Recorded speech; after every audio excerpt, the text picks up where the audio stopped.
Selamat pagi, salam sejahtera. Terima kasih karena bersama dengan saya di Nazilin Unity Channel. Ini isu yang paling hangat membabitkan Sanusi Maknur, Menteri Besar Kedah, yang paling menimbulkan kontroversi baru-baru ini apabila didakwa menghina Sultan Selangor. Walaupun telah meminta pengampunan daripada Sultan Selangor, namun ia menimbulkan persoalan yang sangat besar apabila Menteri Transformasi Undang-Undang di Parlimen Malaysia, iaitu Azalina Othman Said, mengatakan bahawa kesalahan undang-undang tak selesai dengan mohon maaf, sehingga netizen bertubi-tubi menyeru supaya kerajaan tidak menerima permohonan maaf daripada Sanusi Maknur itu. Mereka mengatakan bahawa kalau ini diteruskan, nanti akan ada yang akan jadi ikutan, iaitu yang disebut duluan atau ikutan. Nanti orang akan buat lagi dan akan hanya minta maaf, kata mereka. Mereka menuntut supaya kerajaan tidak hanya membiarkan isu itu diselesaikan dengan hanya memohon maaf. Mereka kata kalau rakyat biasa yang melakukan kesalahan tak tahulah apa yang terjadi, kata mereka. Mungkin rakyat itu telah pun direman, telah pun ditangkap, telah pun didakwa, kata mereka. Dan ada juga yang mengatakan bahawa oleh kerana Sanusi ialah pemimpin yang besar dan pemimpin yang boleh menyebabkan lebih besar kerosakannya kerana membeli pengaruh yang sangat besar, oleh kerana dia adalah pemimpin. Jadi mereka kata Sanusi boleh memohon maaf tetapi perlu ada tindakan undang-undang. Ini disahkan sendiri oleh Azalina Othman Said dengan mengatakan bahawa kesalahan undang-undang tak selesai dengan hanya mohon maaf.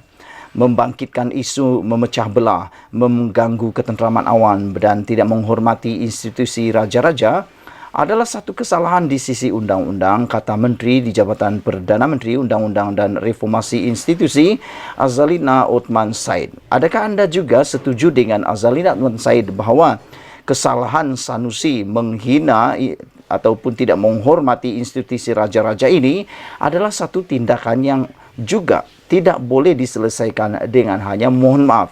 Apa pendapat anda sekalian? Apa cadangan anda sekalian terhadap isu ini? Kalau Azalina Othman Said, dia kata ia tak boleh diselesaikan dengan hanya memohon maaf. Makna kata Sanusi kena diberikan tindakan yang lebih wajar supaya yang lain tidak akan melakukannya lagi. Tindakan yang lebih wajar ialah memberikan hukuman yang setimpal supaya ianya tidak akan diikuti atau ditiru oleh orang lain lagi. Yang kita takut ialah apabila ada orang-orang tertentu yang akan meniru perkara itu dan akan menjadikan isu Sanusi sebagai satu piawaian, satu ikutan, dan mereka kata kalau Sanusi boleh memohon maaf, aku pun boleh mohon maaf. Itulah yang paling kita takuti. Azalina berkata walaupun kebebasan bersuara merupakan hak perlembagaan setiap warga Malaysia di bawah perkara 10 dalam kurungan 1 kurungan E Perlembagaan Persekutuan, namun kebebasan itu tertakluk kepada perkara 10 dalam kurungan 2 Perlembagaan bagi memastikan ketenteraman dan keamanan terjamin. Saya ingin membawa perhatian kepada tindakan Menteri Besar Kedah Muhammad Sanusi Maknur, di mana dia telah dalam ceramah politiknya mempersoalkan kewibawaan Sultan Sharifuddin Idris Shah berkaitan pemilihan Menteri Besar Selangor baru-baru ini. Sesiapa saja yang membangkitkan isu-isu yang membelah bahagi, mengganggu ketenteraman awam dan tidak menghormati institusi raja-raja, harus ingat bahawa ini adalah satu kesalahan di sisi undang-undang, katanya dalam ciapan di laman Twitternya hari ini. Azalina berkata sebagai orang politik atau mana-mana orang yang dikurniakan kuasa, mereka seharusnya sedar bahawa pertuturan sedemikian ada kuasa untuk mempengaruhi orang ramai, terutamanya dalam musim pilihan raya. Saudara-saudara sekalian, saya setuju dengan apa yang dikatakan oleh Azalina Othman Said ini kerana mereka ada kuasa, kerana ahli politik ini ada kuasa, lebih-lebih lagi Sanusi ialah Menteri Besar Kedah, beliau akan dapat mempengaruhi banyak orang, bukan ke arah yang baik, tetapi mungkin ke arah yang boleh menyebabkan mengganggu ketenteraman awam. Selain daripada itu, saudara-saudara sekalian, apa yang dilakukan Sanusi ini sebenarnya amat merugikan rakyat Malaysia. Bayangkan kalau dia menang hanya menang, yang tinggal jadi abu. Bahkan kata pepatah, menang jadi arang, yang kalah jadi abu. Semalam, 5 ahli Dewan Diraja Selangor membuat laporan polis terhadap Muhammad Sanusi di Balai Polis Seksyen 6 Shah Alam yang didakwa mempertikai kewibawaan institusi Diraja Selangor dalam pemilihan Menteri Besar negeri itu.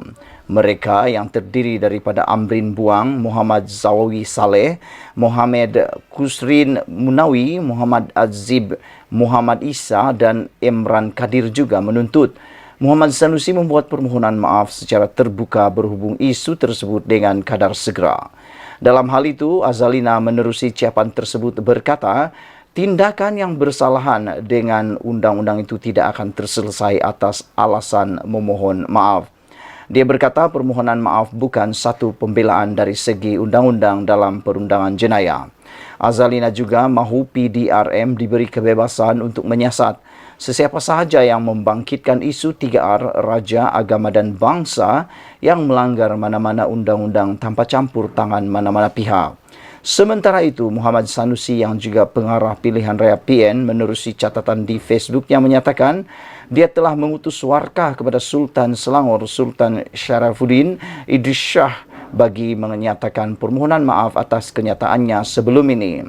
Saya dimaklumkan oleh pegawai Istana Selangor bahawa Tuanku Sultan Selangor telah pun memberi perkenan untuk menerima dan membaca warkah saya itu pada Jumaat 14 Julai katanya. Sanusi berkata dia juga telah memberi keterangan kepada pegawai penyiasat dari Bukit Aman pada 2 pagi semalam 14 Julai untuk melengkapkan siasatan mereka atas laporan-laporan yang dibuat ke atasnya. Media sebelum ini melaporkan Muhammad Sanusi dalam satu siri ceramah anjuran PN didakwa mengeluarkan kenyataan yang dikatakan menghina Sultan Selangor. Menerusi video tular tersebut, Muhammad Sanusi turut didakwa meremehkan pelantikan Amiruddin. Di dalam video itu juga sebenarnya ada perkara yang mana Sanusi turut mengatakan kurang inci yang juga merujuk kepada Amiruddin Syari. Perbuatan itu sebenarnya adalah body shaming ataupun memalukan bentuk tubuh seseorang. Perkara itu sebenarnya tidaklah amat bermoral. Ianya satu perbuatan yang jijik, yang tidak kita boleh terima apabila perbuatan memalukan, menghina tubuh seseorang yang sudah dikurniakan Tuhan. Itu satu perbuatan yang memang kita tolak dan kita tidak boleh terima sama sekali. Macamlah orang ini sempurna, macamlah kita ini sempurna. Tuhan mencipta kita seadanya dan itulah yang dikehendaki Tuhan dan kita tidak boleh menghina pemberian Tuhan itu. Karena apabila kita menghina pemberian Tuhan itu, sebenarnya kita juga seperti menghina kedaulatan Tuhan dan kekuatan Tuhan itu. Saudara-saudara sekalian, sebelum kita berpisah, sila tinggalkan komen Anda. Isu Sanusi, kesalahan undang-undang tak selesai dengan mohon maaf. Anda setuju atau tidak kenyataan Azalina Uthman Said ini? Sekian dulu untuk kali ini. Jangan lupa tinggalkan komen Anda, tekan butang subscribe. Kita jumpa lagi. Bye-bye. Selamat pagi, salam sejahtera. Ini satu pendedahan daripada sabudin.com. Kata Mahathir, dia kalah kerana rasuah. Adakah ini bermakna calon PN yang menang di Langkawi menang sebab beri rasuah? Agaknya disebabkan kekal terbelenggu oleh rasa kecewa dan masih gagal menerima hakikat kerana kalah sehingga hilang deposit di Parlimen Langkawi pada PRU 15 lalu. Tun Mahathir Mohamad mencecah lagi tentang kekalahannya itu. Katanya beliau kalah kerana berlaku amalan rasuah kepada pengundi. Saya pernah bertanya salah seorang pengundi di sana, di Langkawi yang juga kawan saya, kata Mahathir, kenapa kamu tidak undi saya? Dia jawab, saya tidak beri dia duit. Saya tanya lagi, berapa duit dia bagi atau dia dapat? Dia jawab RM RM100. Saya tanya dia, apa boleh buat dengan RM100? Dan dia jawab, duit itu boleh dibelanja untuk 2 hari. Pada pilihan raya lalu, saya hilang lebih 14.000 undi hanya kerana rasuah, kata Tun Mahathir. Mengulas lanjut, Tun Mahathir berkata, pengundi seharusnya lebih bertanggung jawab terhadap negara dan tidak tunduk kepada politik wang. Jangan buang undi sebab kamu dapat duit rasuah, nasihatnya kepada pengundi menjelang pilihan raya PRN. Berita mengenai Tun Mahathir itu ada di Malaysia kini. Kenapa Tun Mahathir lain kali cakap biar terang dan jangan dengan ayat yang tergantung? Mendakwa berlaku amalan rasuah kerana kalah memanglah mudah. Tetapi siapa yang memberi rasuah itu? Adakah ia dilakukan oleh calon PN atau calon PH dan BN? Ini menjadi persoalan besar kepada kita semua. Kita tidak tahu siapa yang dimaksudkan oleh Mahathir Mohamad. Siapa yang memberikan siapa yang memberikan rasuah yang didakwa oleh Mahathir ini? Sama ada calon Perikatan Nasional, calon Pakatan Harapan, atau calon Barisan Nasional. Kalau beliau boleh bertanya kepada pengundi Langkawi yang juga kawannya itu dikatakan menerima duit rasuah itu, kenapa tak tanya siapa yang jadi pemberi duit kepadanya? Tetapi dengan mendakwa beliau kalah kerana rasuah, tak secara langsung bermakna calon yang menanglah yang melakukan rasuah itu. Takkanlah calon PH dan BN yang sama-sama kalah seperti Tun Mahathir pun memberi rasuah juga. Dalam hal ini, kenapa Tun Mahathir tidak berani mengatakan secara terbuka calon PN yang menang di Langkawi, Muhammad Suhaimi Abdullah, telah memberi rasuah dan itu puncak kemenangannya? Adakah kerana Tun Mahathir sekarang sudah berbaik dengan Perikatan Nasional dan bersatu, maka ia tidak berani disebutkan secara terbuka? Dengan main tuduh-tuduh rambang seperti ini, apa gunanya? Anda tinggalkan komen Anda tentang soalan itu. Para penonton sekalian, dengan main tuduh-tuduh rambang seperti ini, apa gunanya? Pada pendapat kita semua, dengan permainan tuduh-tuduh rambang seperti ini, bolehlah kita katakan tak boleh dipercayai apa yang dikatakan oleh Mahathir ini. Kerana siapapun boleh tuduh-tuduh rambang tanpa ada apa-apa bukti. Dengan kata lain, seperti menulis surat layang tanpa ada penulis ataupun pengakuan penulis. Dengan itu, surat layang tersebut dianggap tidak sah dan tidak boleh digunapakai. Apakah dengan mengaitkan kekalahannya dengan rasuah, ia bermakna semua calon pejuang yang hilang deposit di seluruh negara pada PRU15 juga disebabkan rasuah? Lagi pula, kenapa Tun Mahathir tidak membuat laporan polis atau meletakkan atau melakukan petisyen bantahan atas kekalahannya jika benar ada amalan rasuah berlaku? Kenapa terus bising dan mencecah tak habis-habis di media saja? Itu persoalan Sabudin yang saya juga soal sama-sama. Kenapa hanya bising dalam media saja dan tidak membuat laporan polis serta melakukan petisyen bantahan? Karena baru-baru ini kita tahu beberapa petisyen telah pun dilancarkan, antaranya di Putrajaya, di Marang dan Kuala Terengganu. Salah satu petisyen itu telah menang, yaitu di Kuala Terengganu. Kenapa Mahathir tak buat? Adakah itu menunjukkan Mahathir sebenarnya hanya main cacah-cacah saja dan tidak ada bukti, sebenarnya hanya mahu menyatakan kekecewaan semata-mata? Dan menjadi persoalan besar lagi ialah siapakah yang dituduh oleh Mahathir memberikan rasuah ini? Adakah daripada calon Perikatan Nasional atau calon Pakatan Harapan atau Barisan Nasional? Tapi kalau melihat pada keputusan pilihan raya ini, kalau dilihat ditambah undi Barisan Nasional, Pakatan Harapan dengan Mahathir Mohamad, undi dicampur semua daripada Barisan Nasional, Pakatan Harapan dan Pejuang, masih tidak dapat mengalahkan, masih tidak boleh mengalahkan jumlah undi daripada Perikatan Nasional, yaitu Muhammad Suhaimi dengan jumlah 25.463 undi. Ditambah semua Barisan Nasional, PH dan Pejuang, jumlahnya hanyalah sekitar lebih kurang baru 23 atau 24 ribu undi. Makna kata Perikatan Nasional masih di hadapan mengalahkan Mahathir Mohamad. Jadi saudara-saudara sekalian, sekali lagi menjadi persoalan kita ialah siapa sebenarnya yang dituduh, didakwa oleh Mahathir ini memberi rasuah dalam pilihan raya baru-baru ini sehingga beliau kalah teruk dalam pilihan raya tersebut. Saudara-saudara sekalian, apabila Mahathir mendakwa perkara ini memang menarik. Bayangkan saja, beliau seakan-akan mempunyai data yang cukup apabila dia kata salah seorang daripada rakan beliau yang telah dia tanya kenapa tidak mengundi beliau dalam pilihan raya baru-baru ini, dia jawab sebab telah pun diberi RM100. Mahathir tanya lagi kenapa, buat apa dengan RM100 itu? Dia kata dia boleh belanja untuk 2 hari.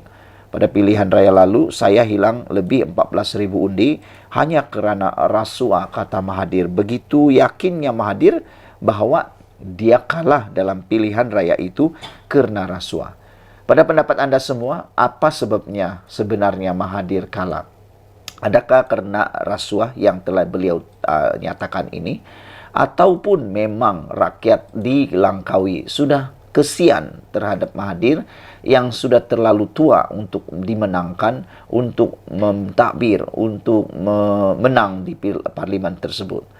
Mungkin ahli parlimen itu diberikan rehat oleh pengundi di parlimen itu bukan kerana rasuah, tapi untuk memberikan laluan kepada Mahathir untuk berehat sebenarnya. Mungkin itu sebabnya mereka tidak undi lagi Mahathir, supaya Mahathir ada masa untuk berehat menjelang di hari tua beliau ini. Sekian dulu untuk kali ini. Jangan lupa tinggalkan komen anda, apa pendapat anda tentang isu kali ini. Kita jumpa lagi. Malaysia kita punya, kita juga sama-sama cintai Malaysiaku. Bye-bye. Selamat pagi, salam sejahtera. Terima kasih karena bersama dengan saya di Nazilin Unity Channel. Pengakuan Mahathir ini paling luar biasa yang tak pernah kita dengar sepanjang saya memerhatikan politik di Malaysia ini dan juga mengulas tentang politik di Malaysia. Inilah kali pertama Mahathir buat pengakuan yang paling mengejutkan ini. Ada orang kata dengan pengakuan Mahathir ini, mereka kata Mahathir mungkin dah mula nyanyuk. Mereka kata mungkin dah mula terlalu tua untuk mengikuti politik di Malaysia ini. Apa pendapat kamu? Ini komen atau ini pengakuan Mahathir. Beliau kata Mahathir dakwa hilang deposit di Langkawi sebab rasuah. Kita tahu dalam PRU15 yang lalu, Mahathir telah pun kalah teruk di Parlimen Langkawi. Bahkan semua rakan-rakan Mahathir juga pun kalah teruk dalam pilihan raya tersebut sampai semuanya hilang deposit. Dengan pengakuan Mahathir ini, menjadi satu persoalan besar. Adakah ini satu pengakuan Mahathir bahawa beliau sebenarnya masih relevan dalam dunia politik? Apa pendapat kamu? Adakah ini pengakuan Mahathir secara tidak langsung bahawa kalau bukan rasuah dia akan menang? Jadi kalau begitu, ini juga satu pengakuan Mahathir, ada wujudnya rasuah. Mungkin ada wujudnya rasuah dalam pilihan raya melibatkan Parlimen Langkawi. Dr. Mahathir mendedahkan kekalahannya di kerusi Parlimen Langkawi pada PRU lalu adalah disebabkan amalan rasuah. Jadi dengan ini, seperti di Kuala Terengganu, keputusan pilihan raya telah pun dibatalkan, maka dengan itu, Mahathir sepatutnya bukan buat sidang media, bukan membuat pendedahan dalam sidang media tentang amalan rasuah ini. Dia patut membuat laporan kepada Suruhanjaya Pilihan Raya dengan segera. Apa tujuan Mahathir buat sidang media seperti ini? Ianya tidak ada makna langsung nak buat sidang media dengan nak buat petition. Petition itu berbeza. Buat sidang media dengan petition itu luar perbezaannya tak sama langsung. Dan adakah dengan tindakan pendakwaan ataupun tindakan pendedahan Mahathir ini akan membuatkan ahli parlimen di Langkawi itu akan menyaman Mahathir?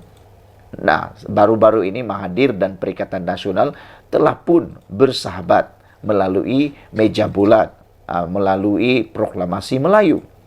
Sekarang ini Mahathir mula menyerang pula ahli parlimen Perikatan Nasional yang menang di Parlimen Langkawi. Jadi di mana persefahaman antara Mahathir dengan kawan-kawan beliau yang sudah satu meja dalam proklamasi Melayu tersebut?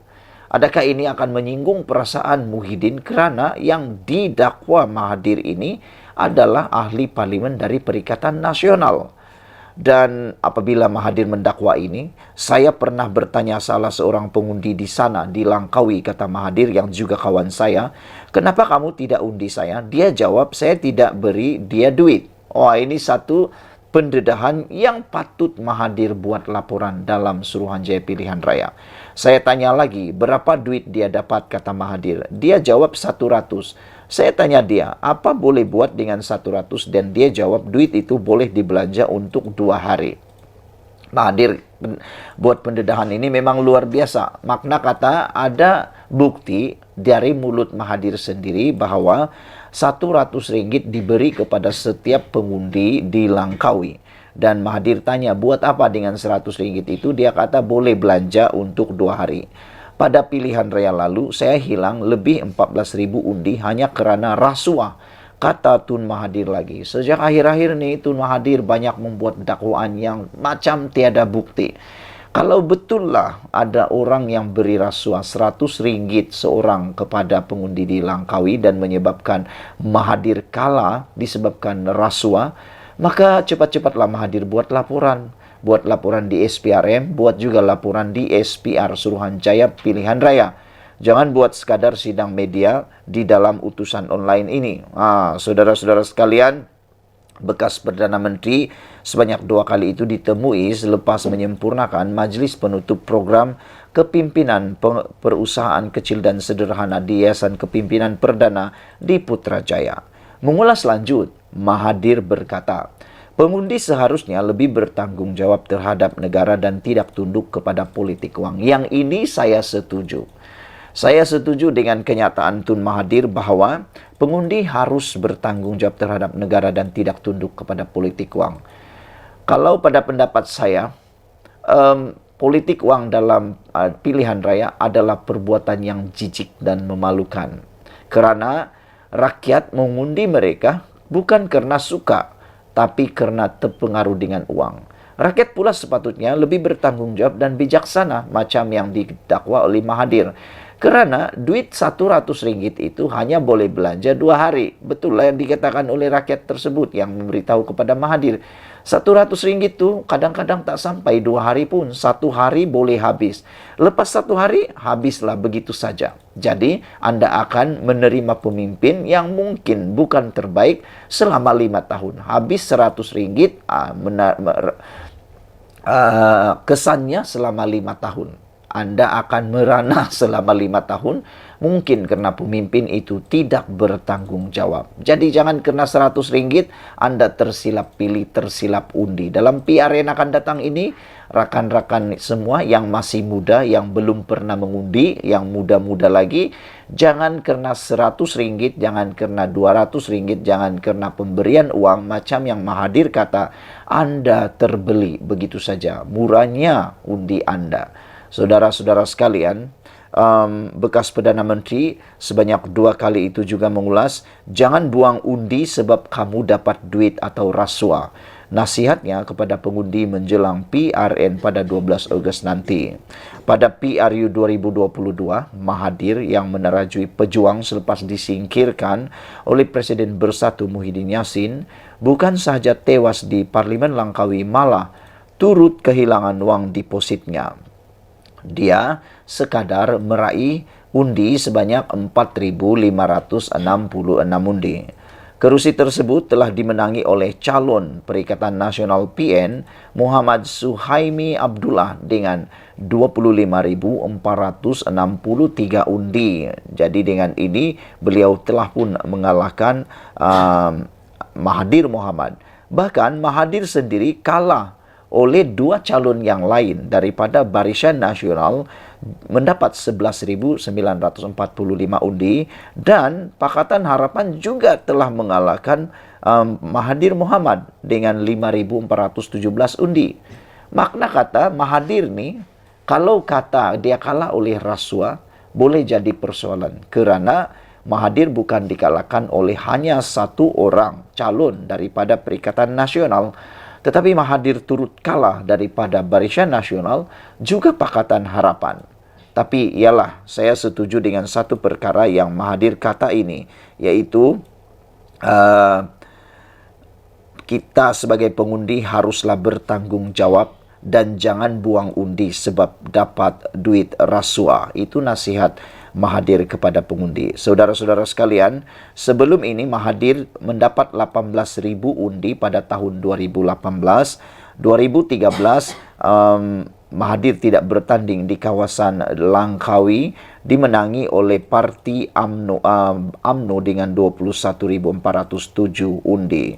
Saudara-saudara sekalian, itulah keputusan terkini daripada kita semua yang mengejutkan kita apabila Mahathir buat dakwaan. Dia kalah, hilang deposit di Langkawi sebab ada rasuah. Kita jumpa lagi, bye-bye. Selamat pagi, salam sejahtera. Terima kasih kerana menonton channel Nazilin Unity. Ini keputusan terkini daripada mahkamah berkaitan dengan akaun Bersatu yang telah pun disita oleh SPRM. Wah, ini yang kita tunggu-tunggu. Saudara-saudara sekalian, pilihan raya yang mendatang ini memerlukan keuangan yang paling banyak. Tapi dengan adanya penyitaan uang Bersatu ini, menjadi tanda tanya kita. Adakah Perikatan Nasional atau Bersatu masih mempunyai dana uang untuk membiayai belanja pilihan raya? Kerana uang di dalam akaun Bersatu itu mempunyai nilai yang banyak. Bukan 2-3 ringgit, bukan 1-2 ribu, bukan 100 ribu, bukan 200 ribu. Tapi banyak uang diperlukan dalam pilihan raya. Uang itu bukan saja untuk membiayai perjalanan, tetapi perkara-perkara logistik seperti bendera dan sebagainya. Adakah dengan keputusan menyita ini belum lagi dibuka atau dibebaskan, akaun Bersatu itu akan menyebabkan Bersatu akan jadi miskin dalam pilihan raya kali ini, dan ianya akan memberikan natijah kesan yang besar kepada Parti Bersatu. Mahkamah Tinggi di Kuala Lumpur hari ini menetapkan 7 September untuk mendengar permohonan kebenaran semakan kehakiman yang difailkan Bersatu bagi mencabar penyitaan 2 akaun bank parti itu oleh SPRM. Lihat, ianya hanya akan didengar pada 7 September. Keputusan mahkamah adalah muktamad dan tidak akan dapat dipersoalkan lagi. Jadi saudara-saudara sekalian, hanya pada 7 September baru didengar. Itu belum lagi ceritanya keputusan sama ada akaun tersebut sudah dibuka atau tidak. Adakah dengan ini Parti Bersatu akan buka Tin Melo, akan membuat derma Tin Melo seperti yang pernah diwar-warkan oleh Parti Rakan Bersatu? Mereka mengatakan bahawa duit dana pilihan raya mereka datang daripada Tin Milo. Saya fikir mungkin juga betul, tapi mungkin juga tak betul. Kerana Tin Milo bolehlah kumpul mungkin ratusan ribu, tapi untuk jutaan ringgit tak pastilah boleh atau tidak menampung perbelanjaan Bersatu dalam pilihan raya nanti. Mahkamah menetapkan tarikh pendengaran berkenaan semasa pengurusan kes pagi tadi. Peguam yang mewakili Parti Pembangkang itu, Chetan Jetwani, mengesahkan keputusan pengurusan kes di hadapan penolong kanan pendaftar mahkamah Lee Ka-ful. Hakim Ahmad Kamal Mad Sahid akan mendengar permohonan berkenaan. Sekiranya diberikan kebenaran, mahkamah kemudiannya akan menetapkan tarikh berasingan untuk mendengar merit bagi permohonan semakan kehakiman tersebut. Rupa-rupanya prosesnya bukan adalah proses yang pendek. Rupa-rupanya prosesnya bukan proses yang macam petik jari telah selesai. Ianya mengambil masa yang sangat lama dan sangat panjang. Ahmad Kamal juga sebelum ini membenarkan Parti Pembangkang meneruskan cabaran undang-undang berasingan untuk membatalkan pembekuan akaun bank parti itu oleh SPRM. Bersatu mengambil tindakan undang-undang berhubung tindakan SPRM membekukan serta merampas akaun bank parti itu di Mahkamah Sivil. Mahkamah Sivil juga mengarahkan pihak-pihak berkaitan menyediakan afidavit berhubung semakan kehakiman itu sehingga 7 September. Pada 20 April lalu, SPRM merampas akaun Bersatu yang sebelum itu dibekukan.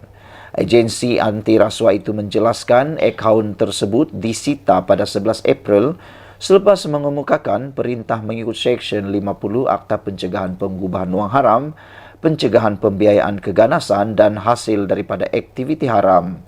Kenyataan itu dikeluarkan sebagai respon kepada laporan The Edge bertajuk Bersatu Ask MACC why two accounts still frozen after 90 days. Bersatu minta penjelasan SPRM mengapa dua akaun masih dibekukan selepas 90 hari. Sebelum ini, akaun-akaun terbabit dibekukan pada 12 dan 13 Januari 2023 mengikut Section 44 AMLA TFPUAA 2001 bagi membantu siasatan terhadap wang yang disyaki daripada hasil haram. Susulan itu, SPRM telah melaksanakan tindakan sitaan tersebut pada 11 April 2023 berhubung siasatan dan pertuduhan terhadap Presiden Parti Pribumi Bersatu Malaysia Tan Sri Datu Haji Muhyiddin bin Mat Yassin di bawah Akta Suruhanjaya Pencegahan Rasuah 2009 dan AMLAT FPUAA 2001, kata agensi itu. Bersatu berkata, perintah rampasan itu meragukan dan telah diundurkan pada 11 April sedangkan pengumuman oleh SPRM dibuat pada 20 April.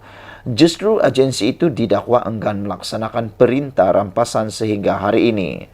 Pada 20 Mac lalu, Muhyiddin mengaku tidak bersalah terhadap 4 pertuduhan penyalahgunaan kuasa dan 2 pertuduhan pengubahan wang haram yang melibatkan RM 232.5 juta.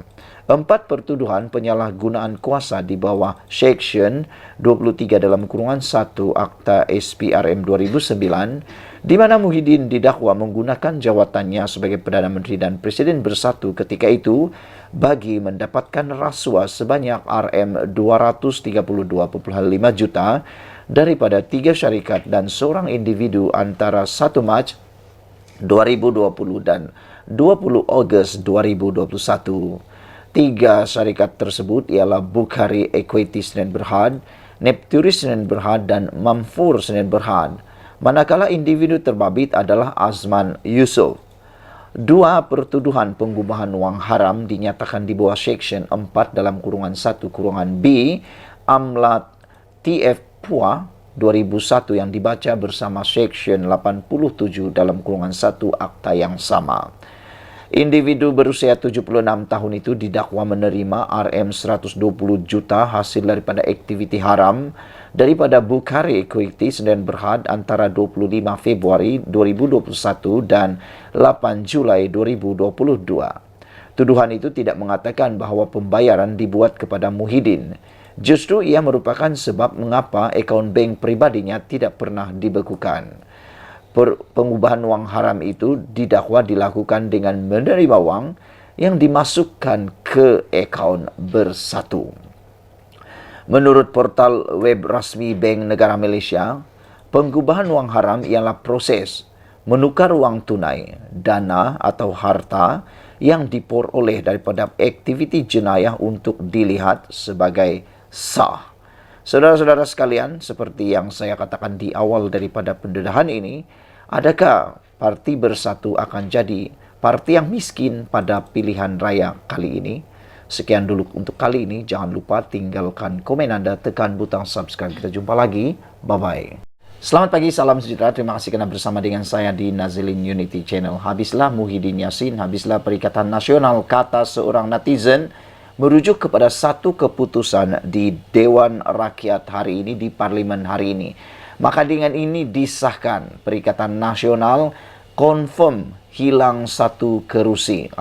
Satu orang ahli parlimen bolehlah dikata dengan tanda petik dipecat daripada Dewan Rakyat gara-gara perbuatan salah laku dalam pilihan raya baru-baru ini. Sebelum kita teruskan ulasan kali ini, jangan lupa tinggalkan komen Anda, tekan butang subscribe. Dan tekan butang subscribe itu percuma. Saudara-saudara sekalian, hari ini disahkan Dewan Rakyat mengumumkan kekosongan kerusi Kuala Terengganu. Speaker Dewan Rakyat Johari Abdul hari ini mengumumkan kekosongan luar jangka bagi bahagian pilihan raya Parlimen P36 Kuala Terengganu. Saya telah menerima suatu surat bertarikh 13 Julai lalu daripada pengerusi SPR yang memaklumkan bahawa selaras dengan perkara 54 dalam kurungan 1 Perlembagaan Persekutuan telah berlaku kekosongan luar jangka bagi bahagian pilihan raya Parlimen P036 Kuala Terengganu. Ini berikutan penyandang jawatan Ahmad Amzad Mohamed alias Hashim yang tidak mengemukakan sebarang rayuan yang berakhir pada 11 Julai lalu selaras dengan Seksyen 36E Akta Kesalahan Pilihan Raya 1954 kepada pihak Mahkamah Persekutuan, katanya. Sehubungan itu, Johari berkata pihak SPR akan mengadakan satu pilihan raya bagi mengisi kekosongan tersebut dalam tempo 60 dari tarikh kekosongan berkenaan. Saudara-saudara sekalian, dengan ini ada beberapa penganalisis politik dan juga pengkritik politik mengatakan, adakah PAS bersetuju bahwa dengan keputusan ini PAS mengiyakan bahwa wujud rasuah, wujud sunggukan dalam pilihan raya melibatkan PAS. Kerana dengan tidak mengemukakan rayuan tersebut, maka mereka bersetuju bahwa sah ada kesalahan rasuah dalam pilihan raya membabitkan ahli parlimen ini. Dan ada juga netizen ataupun penganalisis politik mengatakan dengan tidak adanya rayuan begini, mereka mengatakan sah bahwa bekas ahli parlimen yang telah kalah karena dibatalkan kemenangan ini melakukan kesalahan sogokan alias rasuah ketika pilihan raya kepada para pengundi. Mereka bertanya, adakah ini adalah kesalahan yang patut diambil kira sebagai kesalahan biasa oleh SPRM dan SPRM turut perlu mengambil tindakan yang sama. Kata mereka, kalau tidak nanti akan berulang lagi perbuatan merasuah pengundi sehingga perkara ini akan berlaku lagi. Jadi saudara-saudara sekalian, ada yang mengatakan bahwa ahli parlimen yang telah pun didapati bersalah ini dan tidak pula merayu, perlulah diharamkan penyertaan beliau seumur hidup di dalam pilihan raya dan tidak lagi dicalonkan semula dalam pilihan raya, kata mereka. Apa pendapat Anda semua tentang pendapat netizen tersebut? Adakah Anda juga sependapat dengan mereka? Kalau saya setuju. Saya setuju sesiapapun, tidak kiralah apakah parti politiknya dari kerajaan atau pembangkang, kalau didapati bersalah dan mengaku pula secara tidak langsung mengaku pula bahwa memang wujud rasuah dalam pilihan raya tersebut, sugukan dalam pilihan raya tersebut, perlulah ahli parlimen itu atau calon tersebut diharamkan seumur hidup untuk bertanding dalam mana-mana pilihan raya lagi. Ini sebagai hukuman yang paling terbaik untuk beliau. Lagi pula, perbuatan rasuah itu tidak kiralah apa niatnya, di bahagian manakah, apa caranya. Kalau ia rasuah, ia tetap rasuah. Tidak ada kata rasuah itu hendak niatnya nak buat ini, nak bantu itu dan sebagainya. Kalau dia sudah diistiharkan salah, diambil tindakan dan dimuktamadkan oleh mahkamah bahwa itu ialah rasuah dan sugukan, maka ia tetap salah. Jadi saya setuju kalau ahli parlimen yang telah didapati bersalah itu diharamkan penyertaan dalam pilihan raya seumur hidup. Biar orang lain yang bersih yang ambil peluang menjadi calon dalam pilihan raya. Pada 27 Jun lalu, Mahkamah Pilihan Raya Terengganu membatalkan kemenangan Ahmad Amzad mewakili PAS. Keputusan dibuat Hakim Muhammad Firuz selepas pihak pempetition, yaitu calon Barisan Nasional Muhammad Zubir Embong, berjaya membuktikan wujudnya unsur rasuah ketika kempen PRU15. Hakim berkata, walaupun pempetition tidak dikemukakan sebagai saksi, bukti-bukti lain mencukupi untuk mengisytiharkan kerusi bagi Parlimen Keluar Terengganu terbatal dan tidak sah mengikut Seksyen 36 Akta Kesalahan Pilihan Raya. Bagaimanapun, mahkamah membenarkan penangguhan keputusan selama 14 hari bagi membolehkan responden membuat rayuan dan pemfailan permohonan rasmi penggantungannya sebagai ahli Parlimen Kuala Terengganu. Namun, Setiausaha Agung PAS Taqiyuddin Hassan berkata, mereka memutuskan untuk tidak merayu atas keputusan mahkamah itu atas pertimbangan memikirkan nasib rakyat. Saya sampai sekarang tidak dapat connect di mana perkara yang dapat pertimbangan memikirkan rakyat dengan tidak merayu tersebut. Kalau difikir-fikirkan, kalau memikirkan nasib rakyat, maka haruslah ada tindakan rayuan. Dengan tidak ada tindakan rayuan ini, secara tidak langsungnya menunjukkan bahawa seakan-akan mereka setuju bahawa ada rasuah. Memang ada rasuah. Katanya jika rayuan dikemukakan, masa yang lama sehingga 6 bulan diperlukan untuk diselesaikan pula di peringkat Mahkamah Persekutuan. Sepanjang tempoh itu katanya rakyat di Kuala Terengganu mungkin terabai apabila tiada ahli parlimen yang mewakili mereka. Ini kata Hamzah Zainuddin atau Taqiyuddin Hasan, maafkan saya, oleh Taqiyuddin Hasan. Tambah Taqiyuddin, PAS juga berpendapat berdasarkan keputusan mahkamah pada 27 Jun lalu, tidak ada halangan untuk calon yang sama untuk bertanding sekali lagi di kawasan itu. Katanya, hakim hanya membatalkan kemenangan PAS namun tidak melibatkan calon terbabit. Justru katanya, PAS tidak ada masalah untuk menghadapi pilihan raya kecil Kuala Terengganu dan berkemungkinan besar Ahmad Amzad akan kekal sebagai calon di situ. Taqiyuddin juga yakin mereka tidak bermasalah untuk mengekalkan kerusi tersebut berdasarkan kepada jumlah undi yang tidak banyak diterima Ahmad Amzad pada 19 November tahun lalu.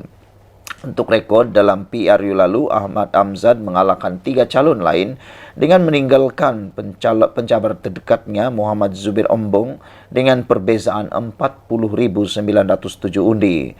Muhammad Zubir memperoleh 22.109 undi, manakala Ahmad Amzad pula 63.016 undi. Jadi inilah yang diyakini oleh Taqiyuddin bahawa Ahmad Amzad akan menang lagi. Sekian dulu untuk kali ini. Jangan lupa tinggalkan komen Anda, tekan butang subscribe. Kita jumpa lagi. Bye-bye.